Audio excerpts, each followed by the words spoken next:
Hello, beautiful people. Welcome to another edition of Enna Space. Yay! Hope you all are doing well today. So today I'm going to be teaching you guys how to make Banku. Banku is a local dish from the Volta region of Ghana, and today we're going to be learning how to make it. So all I'm doing here now is just mixing my corn dough with my cassava dough. Your corn dough has to be fermented with water for 3 to 4 days to get that good fermentation.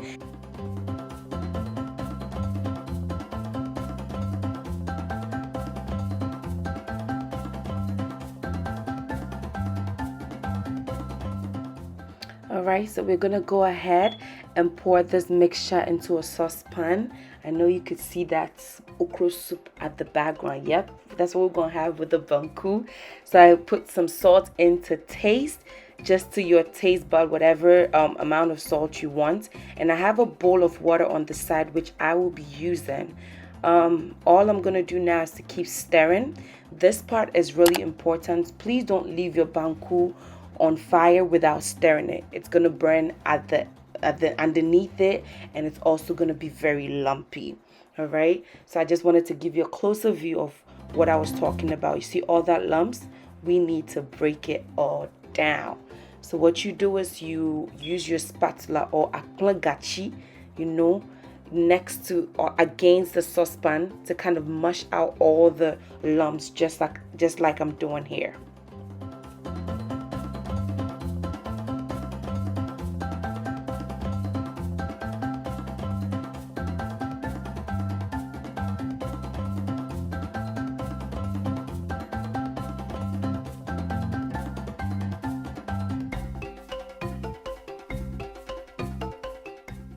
So it's just like you stirring, but this stirring is like a whole workout, okay? So we're gonna keep stirring, but you make sure that whilst you stir it against the saucepan, you're also stirring it all around, so you're not burning the banku underneath it. Also, I just wanted to say that when mixing your mixture, try to make it watery, so that way you could get a more softer consistency when it's thicker, okay, like this. So if you make your mixture from the beginning thick, you're going to have a very, very hard time stirring this. And I'm using my, I don't know how to call this, but it's a Ghanaian thing, wooden thing that we use to take banku. If somebody can maybe write it in the comment section below, but I'm just using it to kind of clean up the ends. Banku gets messy sometimes when cooking, so we're just trying to make it neat as possible. And this is the same tool I'm going to be using to take my banku when it's ready. All right, so as you can see, I'm doing, just keep stirring it from underneath. Also, it needs work, but you could get it done. And trust me, the first time you do it, you might not get it right, but don't give up, girl. Keep doing it. All right. Okay, so I actually went ahead to cover it up for like 7 minutes. The best way to cook banku is to first cover it first with a lid, and excuse my lid, it has turmeric all over it, that's why you see the yellow stains. But I did cover it for 7 minutes, and it makes it softer and it cooks better. So less stirring or less workout, but you're getting the best out of your banku. So I covered it for 7 minutes, and then I'm stirring it up, or I'm driving the banku, but yeah, I'm just stirring it now, and just to get that lumps out of it, and also not to prevent it from burning actually. Okay, so I'm gonna go ahead and add some water to my banku. The reason why I'm doing this is I want it a little bit softer than it is right now. And this is a little trick I'm going to show you guys. It's optional, but it works for me. What I'm trying to do here is actually to turn the bottom to the top and the top to the bottom, just so that when I cover them, because I'm going to cover it, when I cover it, the bottom also cooks, so the bottom has been cooking for some time now, and the water makes it easy for you to actually turn it. So that's what I'm doing right now before I cover it up. So yes, I did use my hands. Look, in the local way back home, we use our hands. And my hands are washed, so we don't have to worry about that. Banku, it's a messy dish, so anyways, So I just covered it again for another 7 minutes after I put the water, and it makes it so much easy to stir, and it's softer. See, I'm not struggling like I did in the previous time. So now I'm able to stir it, and my banku is actually ready.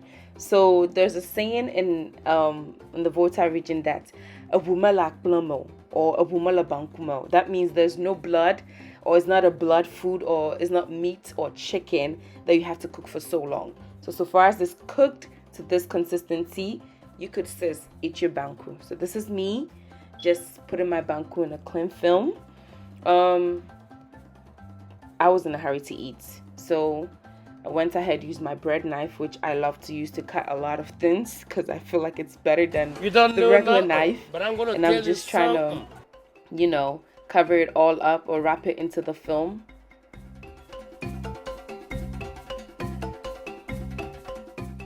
Okay, so I'm going to show you guys one more time how I wrap it. You're just going to need the cling film. If you don't have a cling film, honestly, you could just put it into a bowl. Just take it bit by bit and put it into a bowl. So I'm taking my banku and putting it into the cling film. And then, or film roll, I don't know, girl. And then I'm just going to use my bread knife to cut it. And you hold all sides. When I say all sides, that side, like the four corners, tighten it together. Make sure there's no banku popping out of any place. And then you just turn it tightly, but just firmly, not actually tightly, firmly, so you don't break the film. So that's it. So I'm going to fast forward this, and we're going to come back, all right?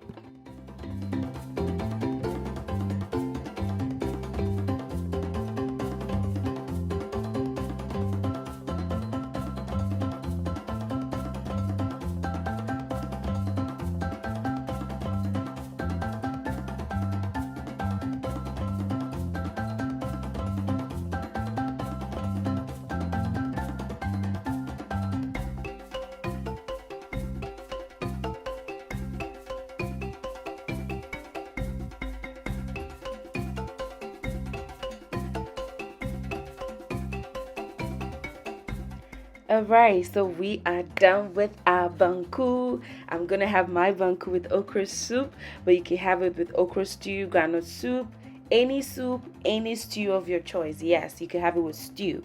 So if you could please go ahead and hit that subscribe button for me for more exciting videos like this one. And also, if you could please turn on your post notification button so you could get notified every time I post a video. So this is my gorgeous banku, and please stay tuned for a bit of me.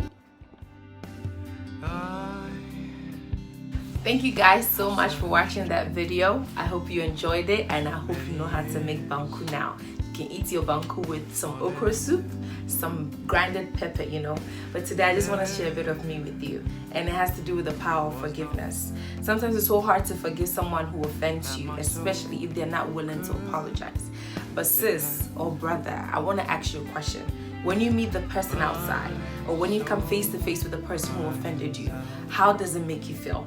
If it makes you feel horrible, if it brings out the bad or the worst side of you, or it makes you feel as though you could re-get everything back again, like whatever they did to you is coming back into your mind again, and I need you to actually enact, or I need you to activate the power of forgiveness. Forgiveness is so hard to do, but it is doable. Bible says in Matthew chapter 6 verse 12, it says, and forgive us our debts as we forgive our debtors. So that means if you're not willing to forgive somebody, and you go on your knees and you say, Father Lord, please forgive me my sins, but you've not forgiven person A or B, how is God supposed to forgive you?